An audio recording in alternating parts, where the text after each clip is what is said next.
Live from Boston, my name is Emilio Madrigal. Today is July 16, 2020, and I am joined remotely by my good friend and colleague Rafat Manan, who is at UPenn in Philadelphia. Today, we're very excited to kick off a gross pathology series by pathologists' assistants. And the first lecture will be delivered by Dennis Trenk, who is a pathologist assistant at Wisconsin Diagnostic Laboratories in Milwaukee, Wisconsin. He's also the creator of People of Pathology podcast and a board member of the American Association of Pathologist Assistants. The title of his talk is An Introduction to Gross Specimen Examination, Basic Principles. As always, please feel free to write questions or comments in the Facebook and YouTube chat windows, and we'll make sure to pass those questions and comments to Dennis at the end of the lecture. So with that, I'll just pass the microphone over to Dennis. Thank you, Dr. Madrigal. Thank you, Dr. Manan. Good morning, everyone. I'm excited and very honored to be here. This is intended to be the first of a series of presentations on grossing done through Pathcast. The target audience is new residents and PA students, so people who haven't done any grossing before. Now, if you have some experience with grossing, much of what I'm going to tell you today will be review, but hey, that's a good thing. A little review is nice sometimes. So the purpose here is not to teach you how to gross. I'm not going to take you through specific specimens and show you how to dissect them and how to describe them. That's a discussion for a different time. What I am going to do is go through some basic principles and concepts, things that can be used as a foundation. And then from there, you can build on that foundation and work up to more complex specimens. The things that I'm going to show you today is certainly not a comprehensive list of everything involved in grossing. It would be impossible to do that in an online format such as this. And I'm sure I've probably missed a few things that are important that I don't have here. But the skills required for grossing, they require hands-on practice and dedication. But hopefully this presentation will give you a good start. All right, so let's get going. Here are the principles that I'm going to cover today. So the first one, an overview of tissue processing. I think it's important to understand the entire process from receiving the specimen all the way through grossing and processing to staining and cover slipping. It's important to understand the whole process because all of the steps are interrelated and grossing affects all of the other steps.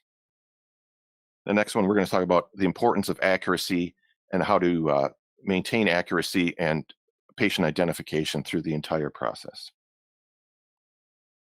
I'll go through inking and margins, some tips about how to ink specimens, how to determine margins, the different types of margins. Then we'll go through how to structure a gross description, the different types of gross descriptions, different parts of a gross description, and I'll have a few examples that we'll go through as well. Specimen photography, this is becoming more and more important as remote pathology becomes more important, and also for, things like publications and tumor boards and even use on social media. So it's important to take good gross photos, and I'll show you how to do that. And then lastly, I'll have a short list of some helpful resources that you can use to learn more about grossing. All right, so first, why is grossing important? There's been a lot of discussion among PAs at our conferences and things about, it seems like in recent years, grossing among residents has seemed to be less important, and some residents have seemed less interested in learning how to do it, especially the complicated cases. I want to try to inspire you to learn more about grossing. I think an accurate gross description is vital for an accurate diagnosis. You can't have an accurate diagnosis if your gross description is poor, if your sections are poor. The gross description provides important information used for the diagnosis, and such as tumor measurements and appearance, distance and margins. There's many types of tumors that have distinctive gross appearances, and if you're not, if you don't know those, if you haven't had practice in that, it's hard for you to make that diagnosis. The systematic approach that's used for grossing can be applied to other areas, and I'm going to mention the systematic approach a couple of times today. I like using systems. I like making things into a habit because then you don't forget the steps. If you have a system and it's step by step, once you have sort of automatized those steps, you won't ever forget them. And this is going to be applied to other areas. I mean, you do an autopsy, you use a systematic approach for that. Even looking at slides, you use a systematic approach. A lot of things have algorithms and decision trees these days in medicine, and the systematic approach, that's what those things are. They're systematic approach to a problem. And then frequent grossing practice provides experience with uncommon specimens and disease processes. So it's important that you are exposed to as many of these types of specimens as possible. I mean, can you accurately make a diagnosis on a Whipple specimen if you've never grossed one? Probably not. And I would argue that grossing one isn't enough anyways. So I want to stress the importance of grossing. And I think that being proficient at grossing will make you a better pathologist. And obviously, if you're a PA student listening, grossing is what we do. So the more you learn about it, the better. For me, I enjoy grossing the complicated specimens. I find it very rewarding. I like the challenge of solving the problem of the specimen, figuring out how to approach it, and how to take the proper sections. And I like if I can gross a complicated specimen and the pathologist can sign it out without having to go back and look at it, without having to ask me any questions, that's a good day for me. I find that rewarding. I like that.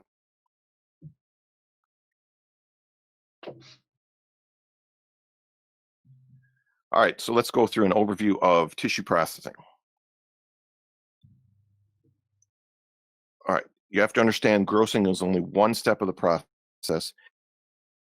It is a very influential step, but it's just one step. Tissue processing is forward-looking. Now, by this I mean every step of the process influences the next steps, the steps forward of it. So if one step is not done correctly, it poorly reflects on all the steps that come later. And this is another concept that I'll mention a few times: garbage in, garbage out. So if you start with a poorly grossed specimen with poor sections, with a poor description, that's garbage, and it's going to be garbage throughout the whole process. It's very difficult to fix garbage. All right, so the first step of tissue processing is, of course, data entry and accessioning. Specimen is received into the lab from surgery or other departments, entered into the system. A lot of this is verification of patient data, verification of specimen data, and then case gets assigned a number. Then the next step is the grossing. All right, this again verifies the patient information, the specimen information, and really every step after this is just another verification of that information. It's very important. And we'll go through a lot more of the grossing aspects of this later. All right, next is processing. So you may have seen the tissue processors in your histology department. I used to be a histotech, so this is something that's very important to me. And I feel that experience has helped me be a better PA. So the tissue processing, once the sections are taken, they're put into cassettes, and then they go for processing. Now, of course, the first step is the formalin, We all know that. The formalin fixes the tissue. It stops autolysis. All right, next you'll have various concentrations of alcohol. It varies from lab to lab, but it's generally something starts around 50% and then 60, 70. The concentrations are different, but the last one is 100% alcohol. And what this does is it dehydrates the tissue, it removes the water, and that's why the last one is 100%. And they have to do it in gradual concentrations so that if you do it quickly, it can distort the tissue, and that's bad. The next step then is xylene. So the xylene is a clearing agent. It removes the alcohol and it makes the tissue ready for the next step, which is paraffin. So the tissue is infiltrated with paraffin. The paraffin hardens the tissue and then makes it ready for the next step, which is embedding. So embedding, this is you'll see the histotechs doing this. And actually, if you get a chance to watch this, you might get a better appreciation for the size and the number of pieces you put in a cassette. So the histotech takes the tissue out of the cassette. They put it into it's usually a metal mold that they fill with paraffin, put the tissue in there. It's oriented. Generally, if there's multiple pieces, you're going to orient them in a straight line across the mold. If it's one piece, you'll just orient it flat. And then the cassette with the case number gets put back on top of the mold, and it gets filled with paraffin that gets allowed to harden. And that's what the histotech then will use for the next step, which is cutting. So the histotech uses a microtome to cut the tissue sections. And this is another area, if you get a chance to observe this, I would do that too. This is a skill that it takes a little while to master. I know it took me a long time, but you cut the sections off of the block, and depending on the type of tissue and the protocols at your specific lab, it's anywhere from 2 microns to sometimes up to 10 microns thick. They make a tissue ribbon, float it on the water bath, and then pick up the sections onto the glass slide. And those go for the next step, which is staining and cover slipping. So first, the slides will be dried in an oven, which will make the tissue adhere to the slide. It'll melt the excess paraffin. And then it goes for staining, which is basically the reverse of processing. So it goes through various concentrations of alcohol into water. So it rehydrates the tissue section. Then you've got hematoxylin, which stains the nuclei. You've got eosin, which stains the cytoplasm. And then it gets dehydrated again. So into water, alcohols, xylene, and then finally cover slipped. And of course, there are a number of steps after that. You've got immunohistochemistry. There's molecular testing and other things like that. But that's the basic overview of the process. All right. Next, we're going to talk a little bit about accuracy. It's vital to maintain accuracy throughout grossing. And you have to understand that once you put those tissue sections in those cassettes and they go for processing, that case will be identified by the number, and sometimes the patient name too is printed on those cassettes.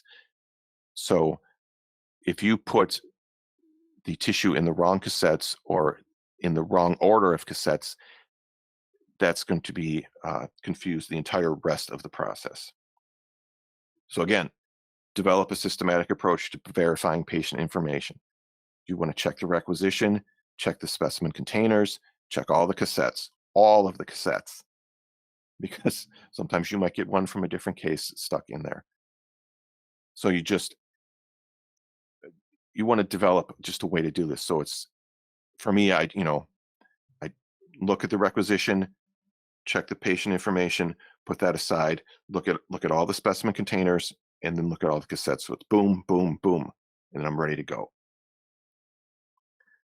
A lot of places have barcode scanning these days, most places probably by now. That's not a replacement for visually verifying the patient information. You have to do it. These barcode scanners work probably, 99 point however many nines percent of the time, but they're not foolproof. And again, you can have a cassette that's from a different case in there, but by mistake. You've got to visually check these things. It's very important. Okay, moving on. Let's talk about the clinical history. So before you start in a case, you want to look at the clinical history. So you want to look at things like history and physical, radiology reports, things like that. Uh, Note if the patient had any prior surgeries, radiation or chemotherapy treatments.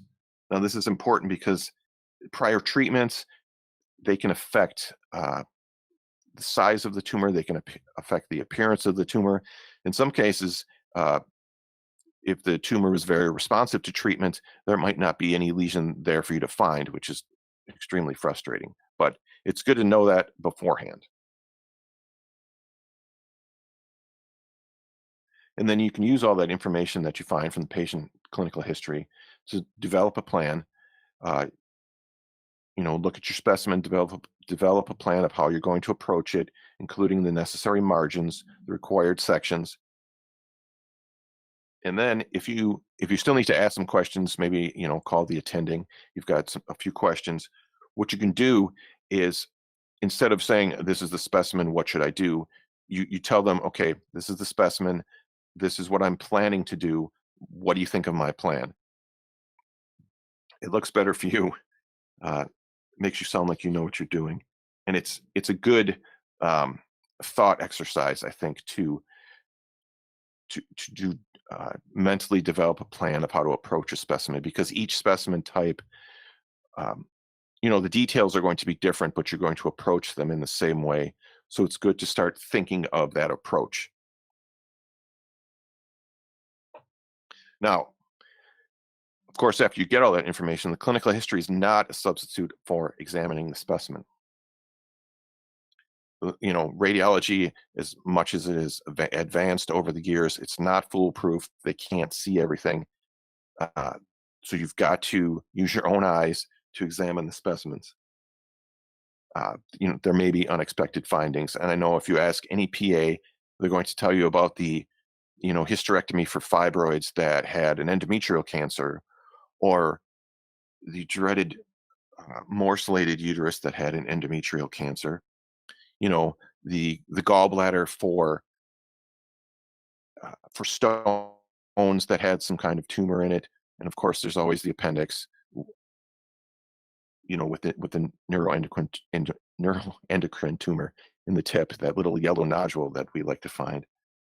So you've got to, examine the specimen. Don't just trust what the clinical history says.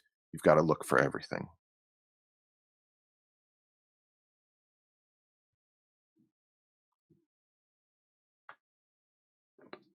Okay, margins and inking.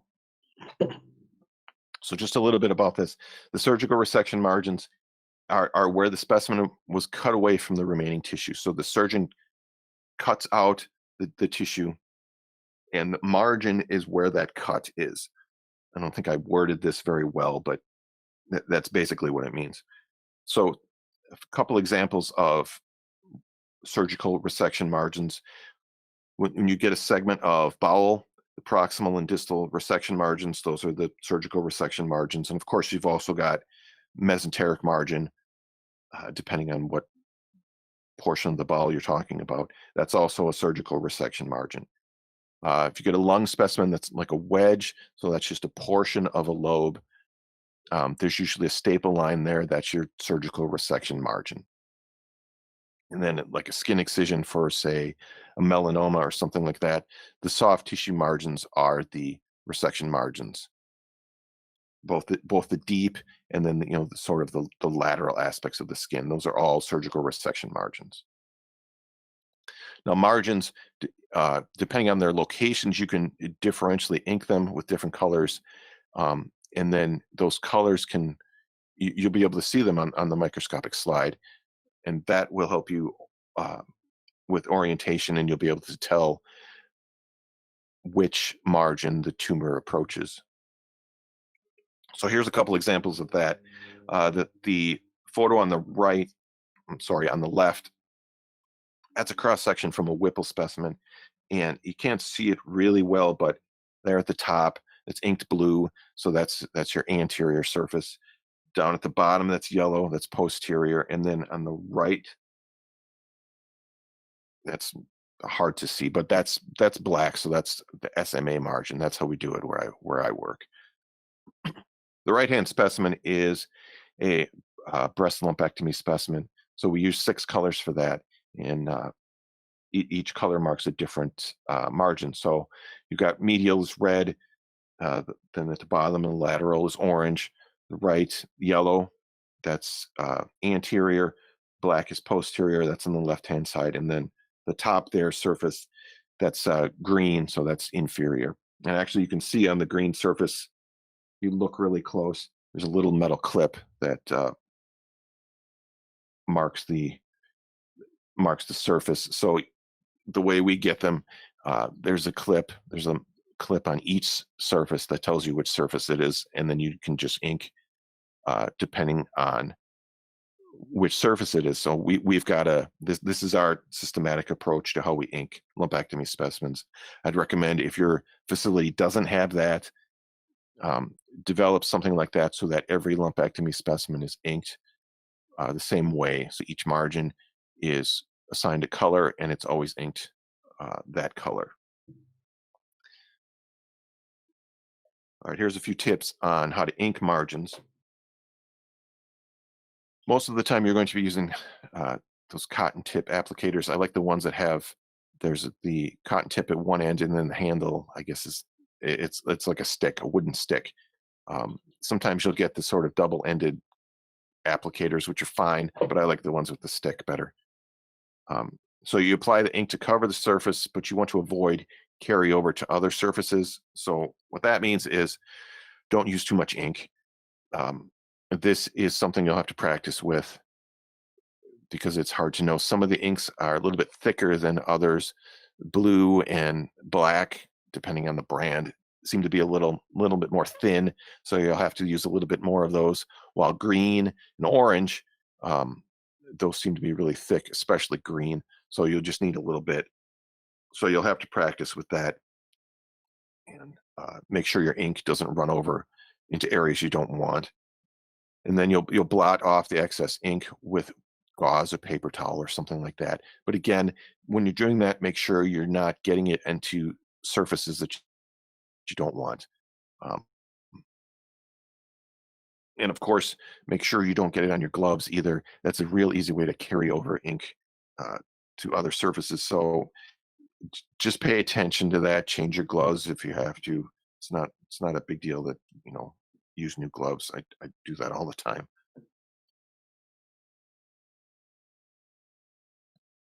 And then you'll use a mordant to fix the ink to the tissue surface. So mordant it can be anything from vinegar to some other acetic acid-based solution. There's the various different brands of it, but they all do the same thing. They make the tissue adhere to the surface. And you don't need a lot of it. You don't have to, completely soak the surface. Just get it wet. That's all it takes. And then after that, dry the ink surface completely before sectioning. Completely. If you have a inked surface that's wet, and then you try to cut through it, it's going to draw that ink into the cut surface of the specimen, and that's bad. Obviously, you don't want to do that. So make sure it's completely dry. Take the extra time. Make sure it's dry. You'll get better sections. And the last thing, the reason I like the stick applicators, you can use the stick end of it, so the opposite end from the cotton tip. You can use it for small margins, like the base of a colon polyp, small skin biopsies, things like that. You can do, I guess, fine detail work with that stick end. Okay, when you're taking sections of margins, there are 2 types. So you've got the en face or shave margin, and then the perpendicular margin. So the en face margin, the en face section is generally used for margins that are far from the lesion. In general, that's not always the case. Different facilities have different protocols for this. Obviously, you're going to follow the protocols at your particular facility, and different specimens require uh, different types of margin sections. But in general, this is true. And then for the perpendicular sections, that's generally used for close margins, margins that you want to know, okay, is the margin positive or negative? And if it's negative, how close is the tumor to that margin? And that's what you use perpendicular sections for. So the en face section just shows the margin itself. The perpendicular section shows the tumor's relationship to the margin. All right, and this is sort of a very crude drawing that I've made to try to illustrate this. So imagine this is a cross section of a breast lumpectomy specimen, okay, and you've got a nice stellate white lesion in the middle. So the red line at the top, that's the en face margin. So that's, even though it's a rounded surface, you're basically cutting parallel to the surface of the specimen. That's the en face or shave margin. And then on the left-hand side there, the long sides of the green rectangle, so those are perpendicular to the margin. So that makes that a perpendicular section. And then the whole rectangle there, that shows the section you would take and put in the cassette. And you can see it shows part of the lesion, and then it shows the margin. And obviously the margin would be inked. So this shows how close the lesion gets to the margin. And that's the perpendicular section. So again, en face margins are parallel to the margin to be examined. All right, and then here's a few examples of that. When you shave off the resection margins of a colon specimen, those are en face margins. If you shave off the ureter margin from a kidney specimen, that's an en face margin. The bronchial margin, vascular margins from a lung specimen, same thing, en face margins. The pancreatic neck margin, if you have a distal pancreatectomy, or even the Whipple with the pancreatic head, that's an en face margin. Now, in general, in some cases, you would do perpendicular margins for the pancreatic neck, but in general, it'll be en face. And then perpendicular margins, no surprise, are perpendicular to the margin to be examined. So like I said, lumpectomy margins are often, or not often, always perpendicular margins. If you've got a skin lesion, say again a melanoma case, and you want how close the lesion gets to the deep margin, that's a perpendicular section, perpendicular margin. And you've got an endometrial cancer and you want to see how close the tumor gets to the serosal surface, you're taking a perpendicular margin. So it's anything that's going to show how the tumor approaches the margin. It shows the relationship of the tumor to the margin. Anything that shows a depth, that's going to be a perpendicular section.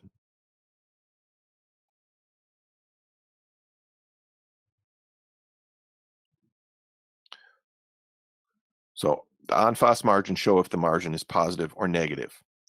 It doesn't show how close the tumor gets to that margin. That's what the perpendicular section does. It shows how close the tumor is. That's very important in things like breast specimens.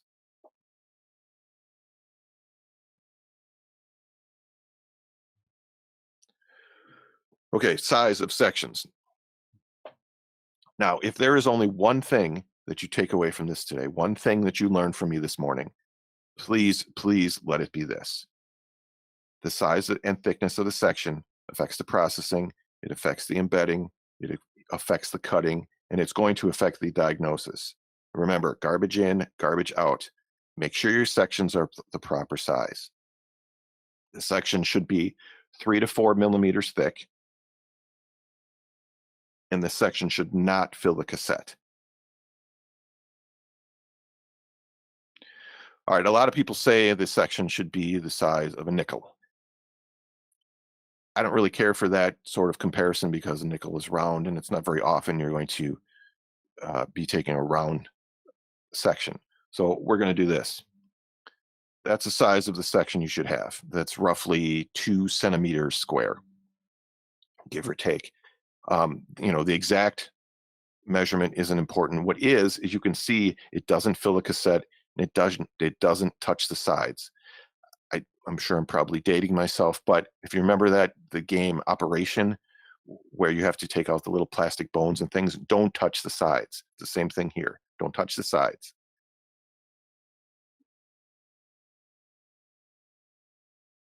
All right, the reason why that's important, it allows the processing solutions to get into the cassette, to get around the tissue, and for the formalin to fix it, for the alcohols to dehydrate it, the xylene to clear it, and the paraffin to infiltrate it. You have to give room for those solutions to get in there. So it allows, in essence, it allows for better processing. And yes, you can reprocess tissues, um, and things like that, but the quality is never going to be as good. Your staining is not going to be as good after reprocessing. Your, IHC stains could potentially be, false negatives. It might mask or destroy antigens. It's better just to do it right the first time. All right, what you don't want to do is this. That's a section that fills the entire cassette. Don't do that. That's bad. So just to recap, top picture is good. Do it that way. Bottom picture is bad. Don't fill the cassette. All right. The thickness, of course, like I said, the section should be 3 to 4 millimeters thick. That's equally important. Again, for the same reasons, you have to give room for the solutions to get in the cassette, to get around the tissue, and to process them correctly. And there's a couple helpful ways to do that. So on the left there, you've got those paddle forceps. I sometimes call them pancake flippers. So what you do, you can grasp the section with these forceps, and then run a trimming blade, that sort of longer blade, through there to cut the section thinner. And then on the right hand side, there's another little tip. You can take two cassettes, put them back to back like that, put your tissue in between, and then run your trimming blade through there, to make a thinner section. And of course, when you're using those blades, you try to, and this is hard to explain without giving it like a video example, but you want like a smooth cutting motion. Don't saw back and forth, because that leaves kind of a jagged edge and a rough surface to the section. So, and this again will take some practice. Try to cut with a smooth motion.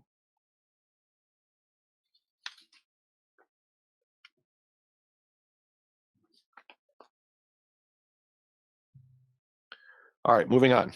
How to structure a gross description. So, a couple initial comments on this. Be concise. You're not writing a novel. Get to the point.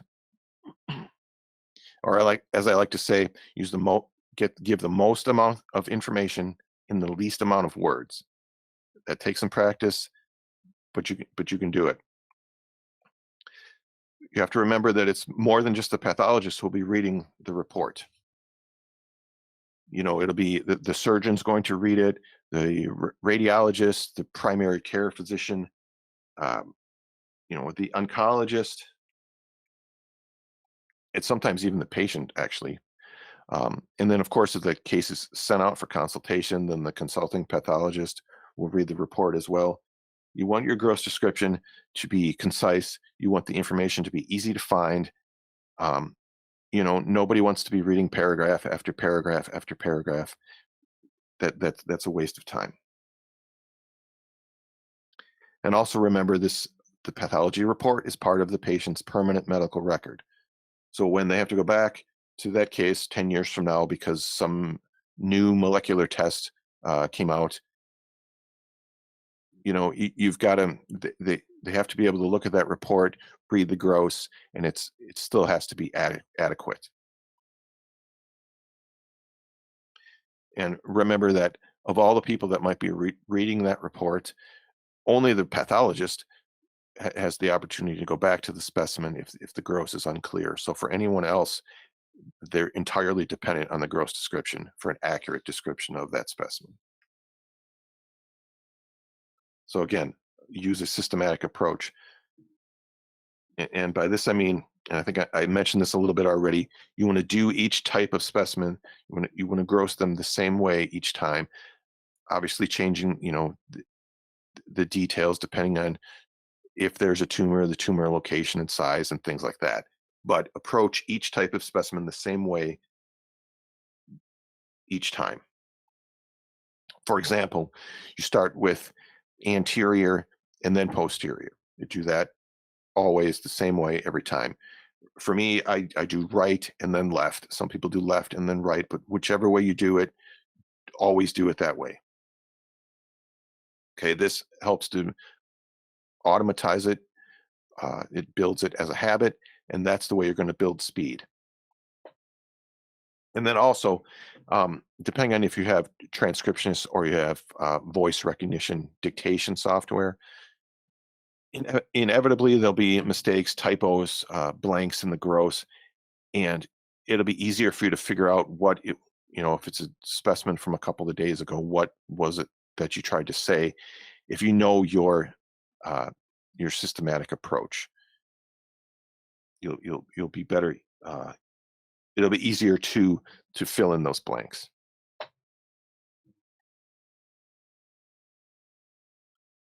All right, so there's two types of two types of gross description formats. The first one is the narrative or paragraph form. That's generally the more common one. I actually never worked anywhere that uses the second type, which is a synoptic report, or sometimes called structured data points. This is, if you're familiar with the CAP cancer protocols, those are synoptic reports. And there are some places that will use synoptic gross description as well to sort of match those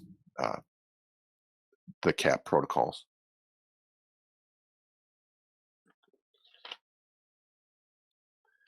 All right, so the narrative format, some of the advantages, like I said, this is the familiar format. This is the one that's everyone knows, everyone's been using for decades.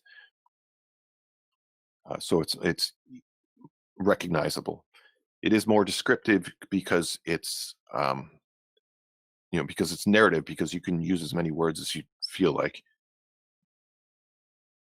Some of the disadvantages, though, because it's paragraphs, if you even use paragraphs, sometimes it's just one long single paragraph. Sometimes the information can be hard to find.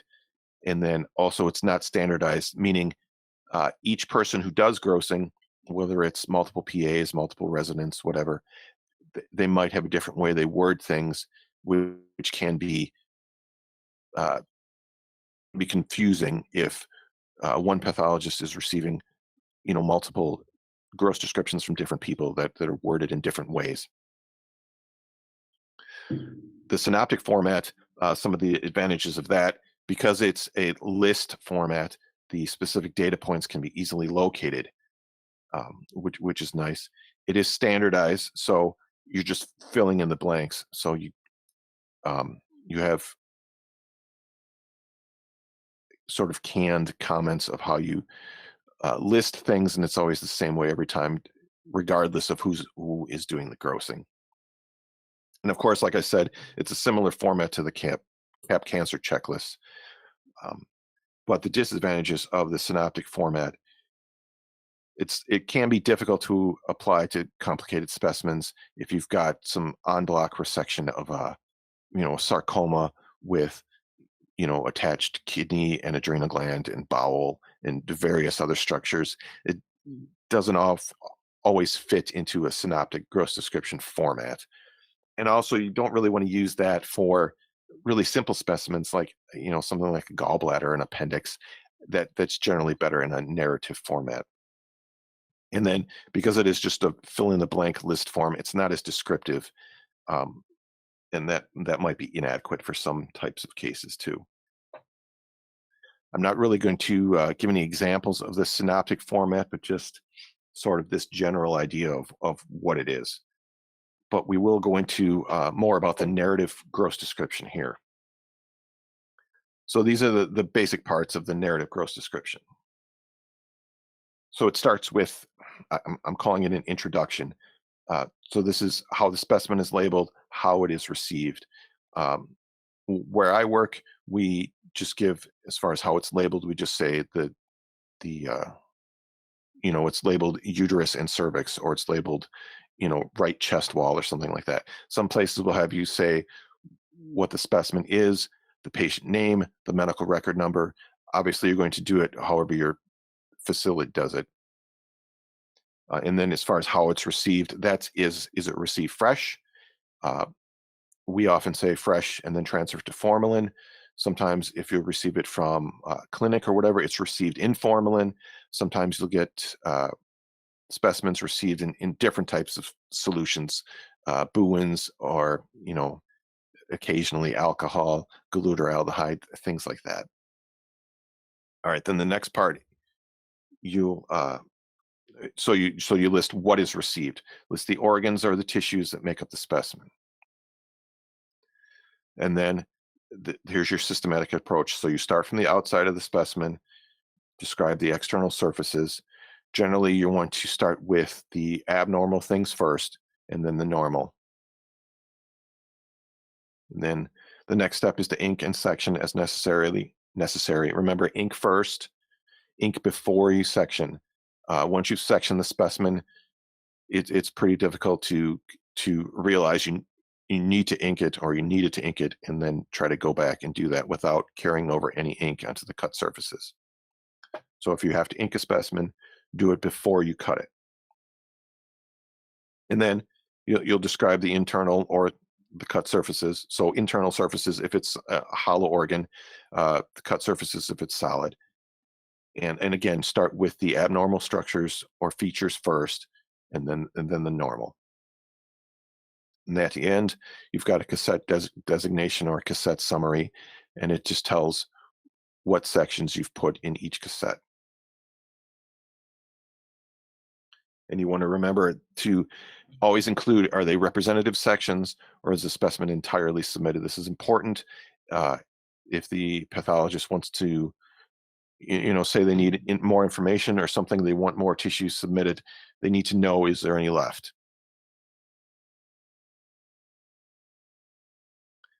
One thing I want to recommend before we get into a couple examples, I used to, when I was starting out, I used to,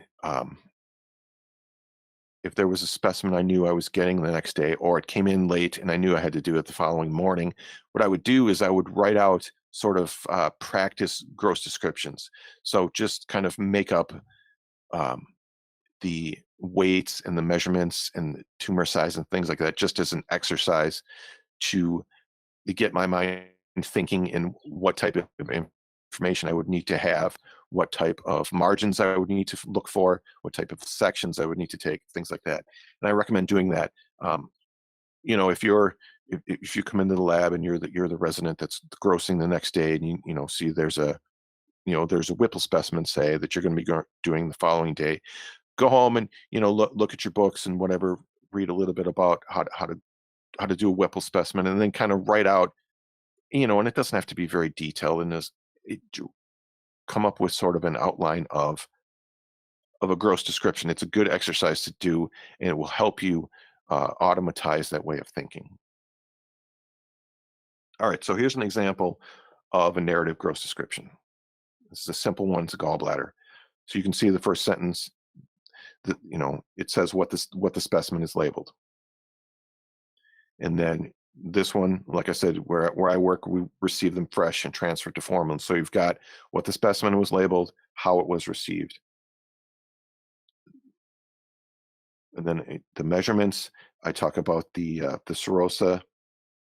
So like I said, start with the outside. Then you open the specimen, you describe what's inside the specimen. You describe the internal surface, so the mucosa is green, tan, and velvety. And then, of course, at the end, it's representative sections. And I say what they include, and they're in cassette A1. Very simple.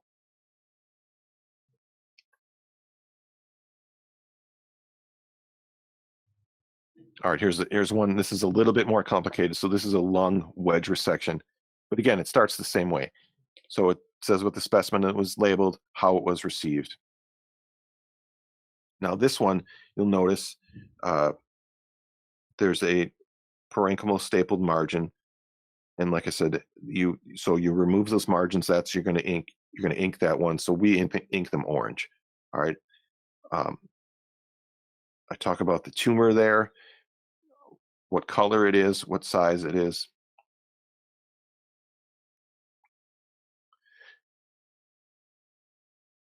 And then, like I said, so you talk about the tumor first, the abnormal, and then you talked about the normal. So the remaining lung parenchyma is soft and pink tan, like that. And then again, representative sections, then the cassette designation. Now, this one is pretty good, but like I said, some information might be hard to find because it's one long paragraph. So here I've rearranged it a little bit. This is a format that I like a little bit better. So it's multiple paragraphs. You've got, so the first paragraph is the introduction, and so it says, what the specimen was labeled, how it was received, the measurements. The second paragraph talks about the tumor. I like to have separate paragraphs to talk about tumors, or any kind of lesion. This is especially important if you've got something like a mastectomy specimen that has multiple tumors. I'll use a separate paragraph for each tumor to describe the tumor, describe its relationships to the margins. And then you'll notice here, I put the ink code separately. So I've taken it out of the narrative part of the gross and make it a separate line. We don't do this where I work. I've done this before. I like it a little bit because it makes it easier to find. So you've got, if you look, you've got right at the end of your gross, you've got the ink. So which margins the different colors represent. It says whether it's representative sections or completely submitted, then your cassette designation. And I think that for a pathologist, if you want to quickly look at a case, you can look at the end. You've got your cassette designation that tells you what each slide has, and you've got your ink code right there, so you can look at some of the sections and kind of do a quick assessment of the case, and go back to the gross description to look for the details.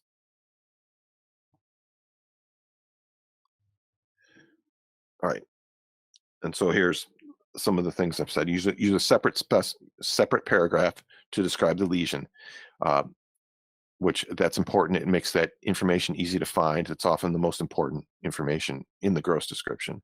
There's multiple lesions, consider a separate paragraph for each one. I use this a lot for, like I said, for breast specimens. And then consider a separate line for the ink code, which is near the end of the gross, to make it easier to find.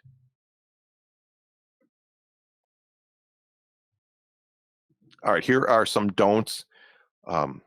Don't use measures blank cm. So you don't want to say it measures 8 cm. Centimeters is a measurement. To say measures 8 centimeters is redundant. Just say the specimen is 8 cm. All right, same with weighs, whatever, grams. Grams are a measure of weight. Again, it's redundant. The specimen is 12 grams. Don't use red in color, green in color, blue in color, whatever. Red is a color. It can't be anything else. Again, that's redundant. It's words you don't need. That's not concise. So just say the specimen is red. The specimen is pink tan. And the last one, colors are not ish. And I'm sure many of the PAs that are listening are applauding right now. Don't say pinkish tan.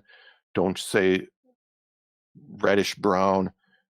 Don't say pinkish white. Colors are not ish. It's either red or it is not red. There is no reddish. And there's probably a Star Wars quote in there somewheres, but I'll leave it at that. All right, this one is a little bit more complicated. So this is a uterus with an endometrial cancer. And again, I've broken it up into paragraphs. The thing that this one illustrates is it has different structures. So you can see it's a uterus and cervix with the bilateral adnexa. And what I've done with this one, the first paragraph shows, again, the introduction, how it's labeled, what it's received. It gives measurements of the uterus and cervix. Then the next paragraph talks about the internal part of the uterus, the endometrial cavity, and it's got description of the tumor.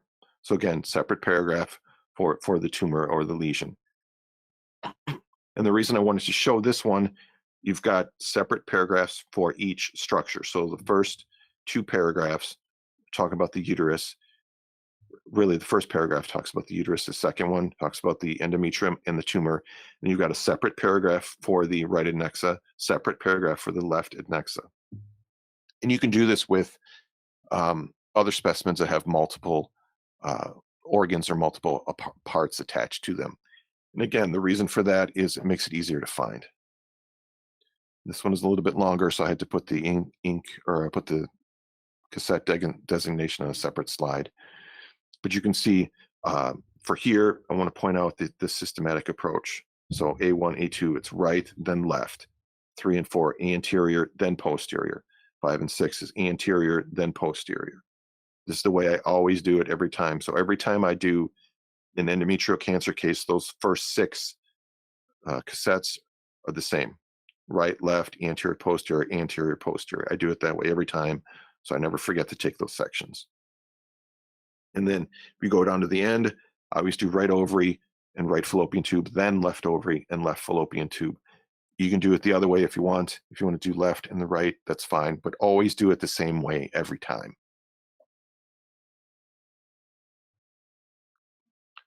All right, we're going to switch gears a little bit and talk about specimen gross photography. Like I said, this is becoming more and more important.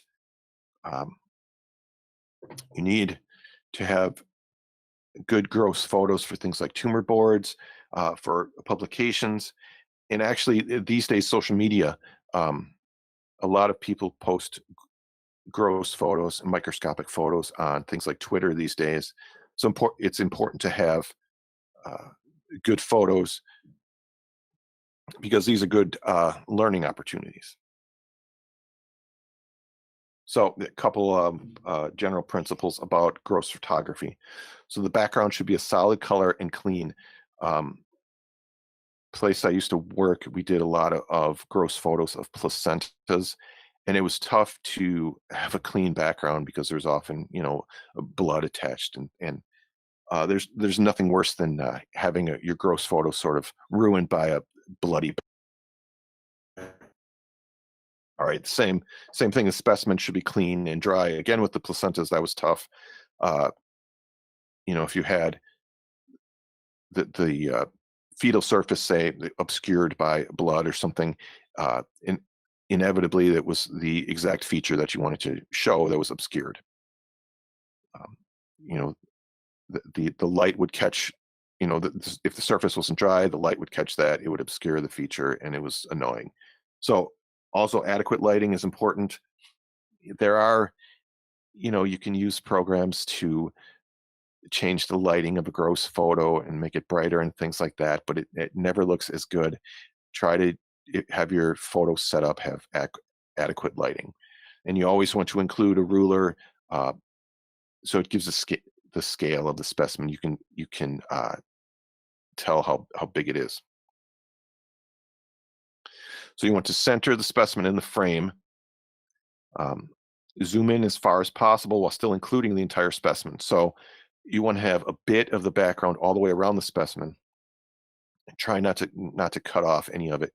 And sometimes you can, if you want like one, you're looking for one specific feature that you need to find. Sometimes you'll zoom in completely for that, but in general, you don't want to do that. And then avoid including hands or fingers in the frame. Like if the specimen's twisted a little bit, sometimes you'll use your fingers to kind of flatten something out. I would recommend instead maybe get a long forceps and use that to hold the specimen down. There's other ways you can do it with pins. It just looks a lot better than having your fingers in the frame.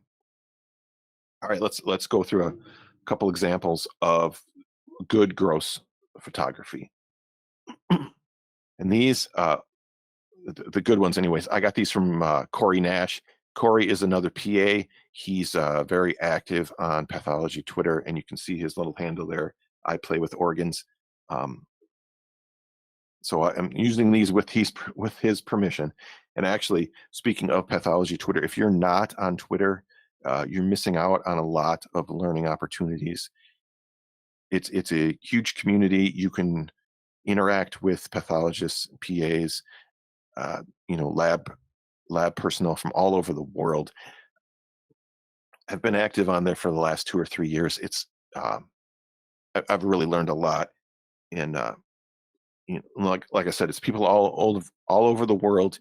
You can learn different ways things are done in different countries. It's a great way to network too. So and sometimes they have monthly journal clubs, which is kind of fun too. Different topics there. So I really would recommend you get.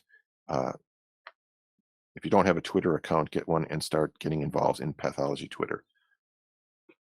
And actually, you can see Corey's gross photo of the week, which this is one of them. So this is a nice photo of a septate uterus.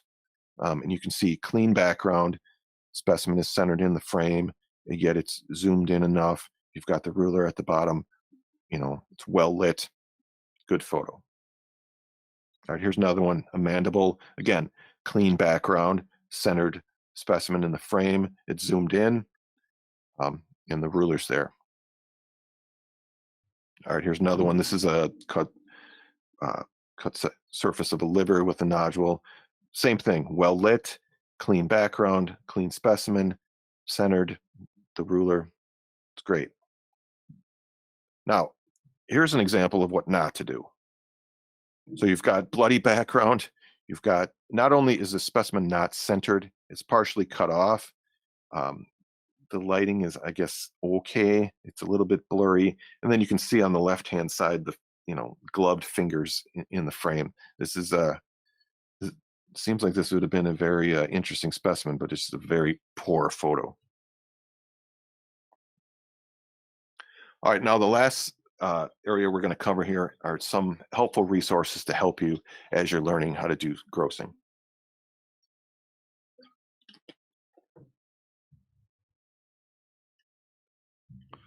So these first two are probably books that every pathology lab has.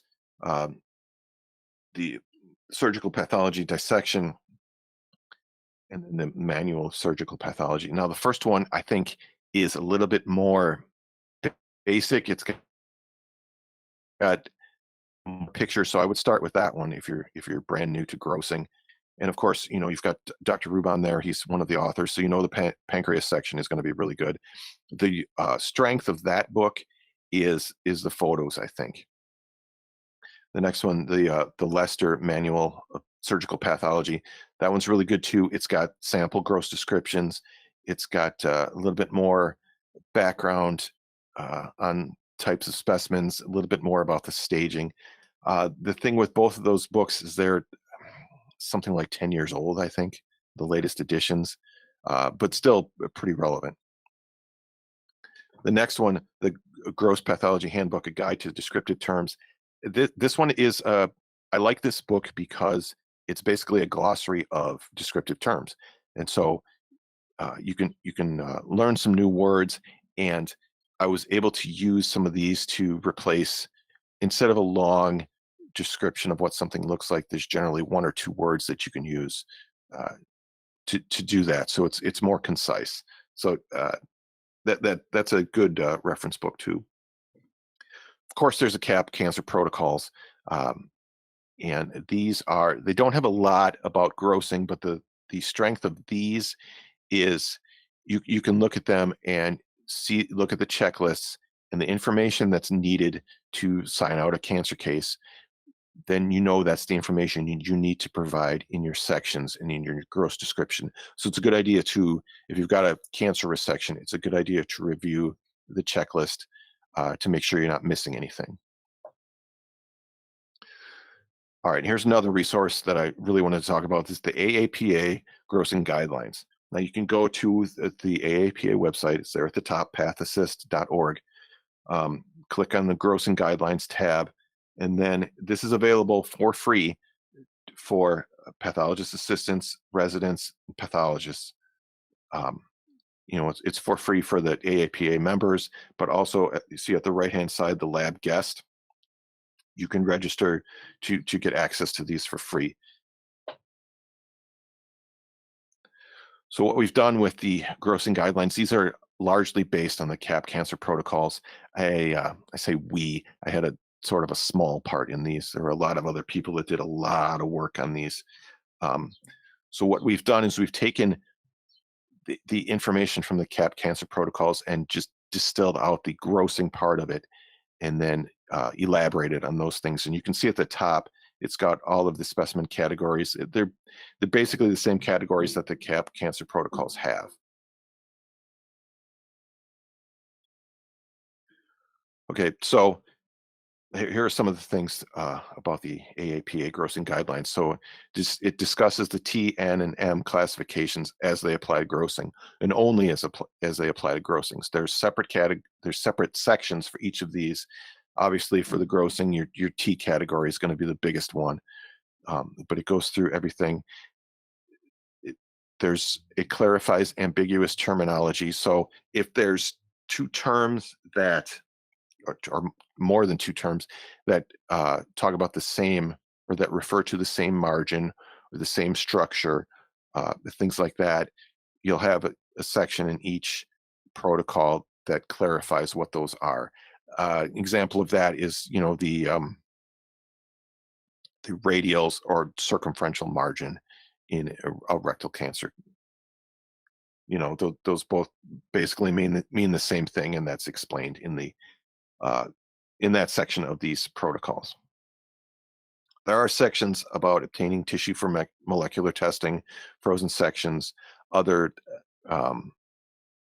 ancillary tests like that, and how you should, if you should do that before fixation, or if it can be done after, things like that.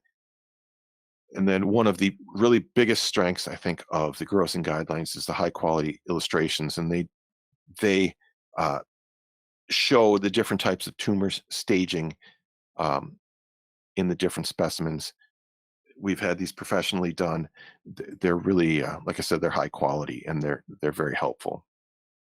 We're currently working on a third edition of the grossing guidelines, which is going to include more gross photos, and actually some examples of gross descriptions as well. This is it's an online only resource, but it's constantly updated. So with the new update for the AJCC manual, that's incorporated into this, things like that. So every time there's upgrades to staging, we will incorporate that into the grossing guidelines. So it's they call it a living document, I guess. And just here's an example of one of the illustrations. I wanted to show this one. So this is from the colorectal section, and it shows the different T classifications of a tumor. So this is the kind of thing you're going to find in these grossing guidelines. It's really helpful for learning how to gross, and it's helpful to make sure you're taking the proper sections. It takes you through the entire grossing process.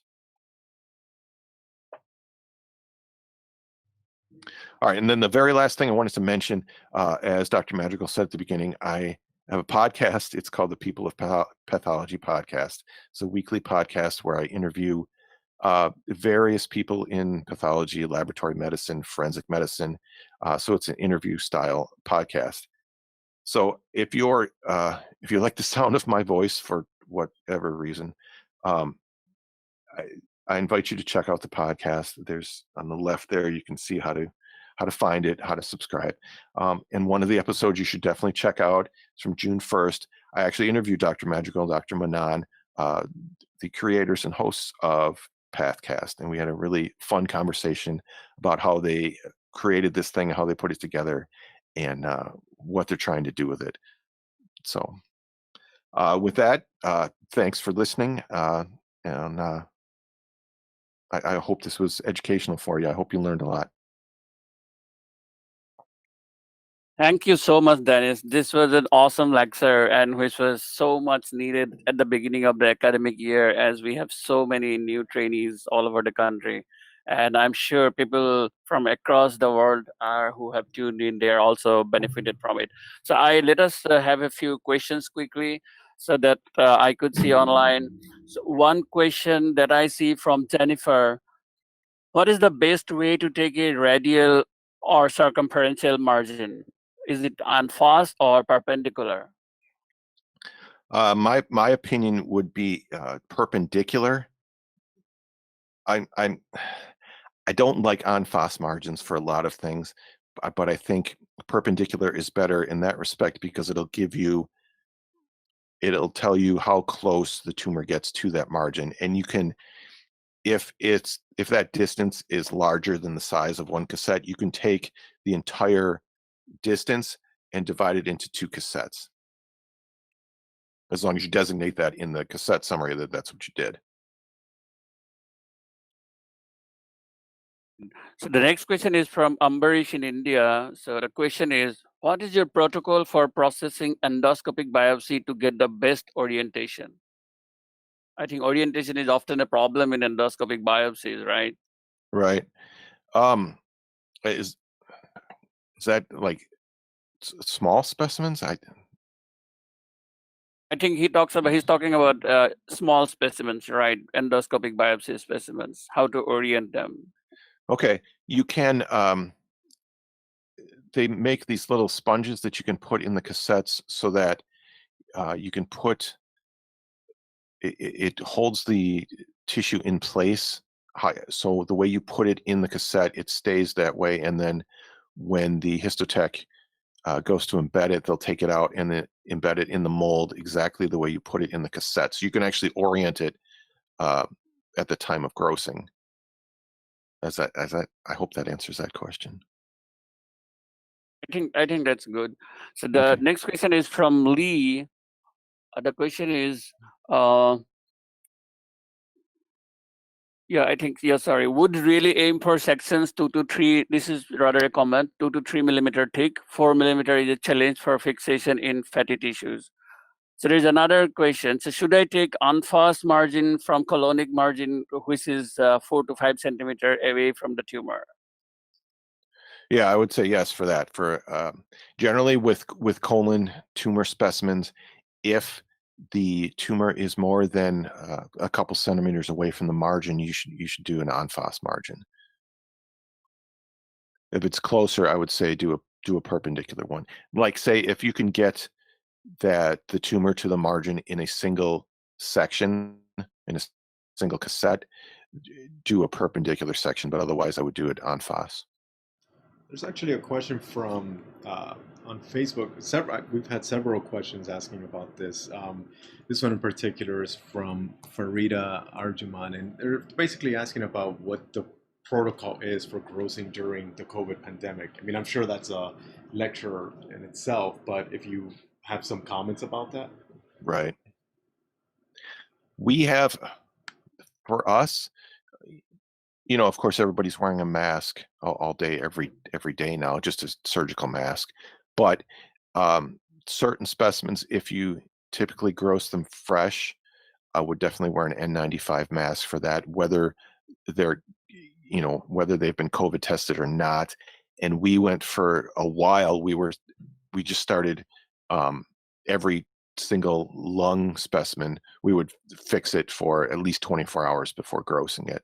And any specimen that, the patient was COVID positive, we would fix those for at least 24 hours before sectioning. And then even during the grossing, wear the N95 mask. the way I understand it, the grossing, it's, while there is some risk, it is low. But of course, the lung specimens are probably the highest risk, and then autopsies would be a completely different story. That's an even higher risk.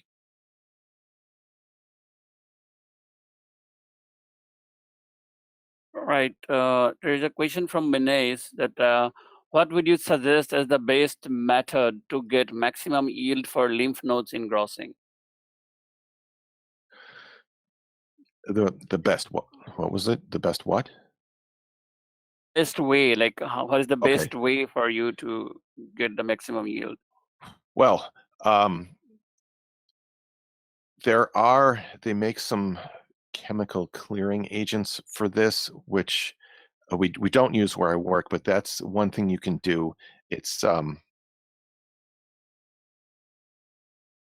so what they'll do is you I forget what the chemical is in it, but it causes the lymph nodes to turn white.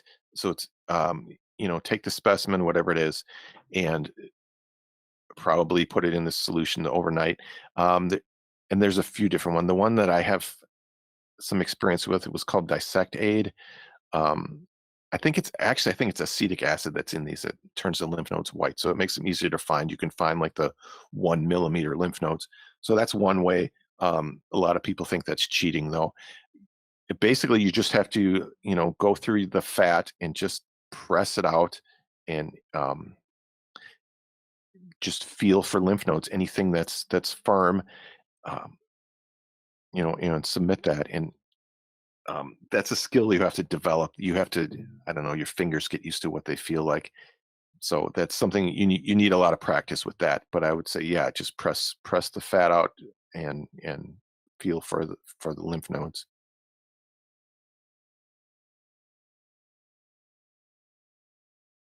There is another question very much in line. This is from Anita. So the question is, where do you look for lymph nodes, especially in cystectomy specimens? Cystectomy specimens. I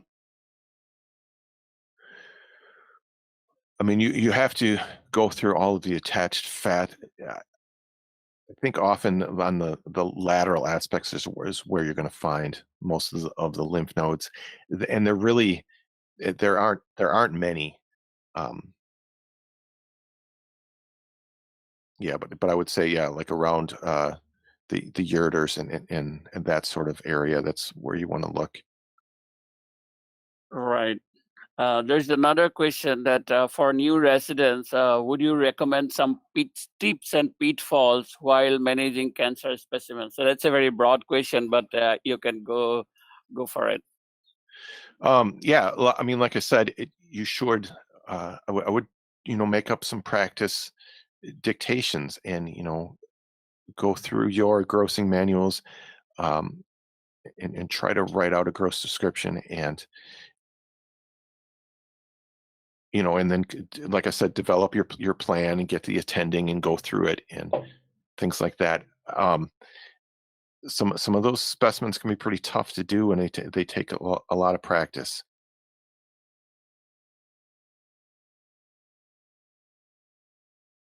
Right, As far as right. pitfalls, I That's think true. yeah, and one thing I didn't mention that I probably should, you want to be careful of sectioning through a tumor, that you don't want to carry over tumor into normal tissue. So be conscious of that too. If you're cutting through a tumor, and then wash off, rinse off your scalpel blade or your trimming blade, to make sure you're not carrying over tumor into other tissue. Yeah, that's a really good point. Something that was always emphasized to us during our residency at Mount Sinai. Yeah.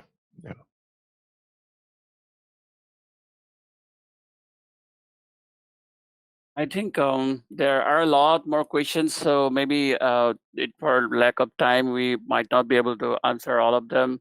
So I'm sure that one can send questions to us, and we will pass on to Dennis, and he would be more than happy to answer them. And in fact, Dennis is also on Facebook as well as on Twitter, so he would be happy to answer them on social networking platforms as well. And once again, thank you so much, Dennis, for this excellent initial lecture for the gross pathology lecture series. And I'm sure this will be really, really beneficial for everybody, the residents and the trainees all over the world, and of course, even for young pathologists as well. And you would be so happy to hear that you had several hundred viewers from across the world. And in fact, I Wow. could somehow keep track of 30 countries at least. So we had people from as far as Cambodia, Peru, China, Honduras, Tanzania, Iraq, to name a few. And of course, there were a lot of viewers from US and India as well. So thank you so much, Dennis, for your time. This was really amazing. And thanks to our viewers for tuning in. We always appreciate your support. And if you like our lectures, please don't forget to follow our Facebook page and like the Facebook page, that is Pathcast. And we also have our YouTube channel. Please don't forget to subscribe.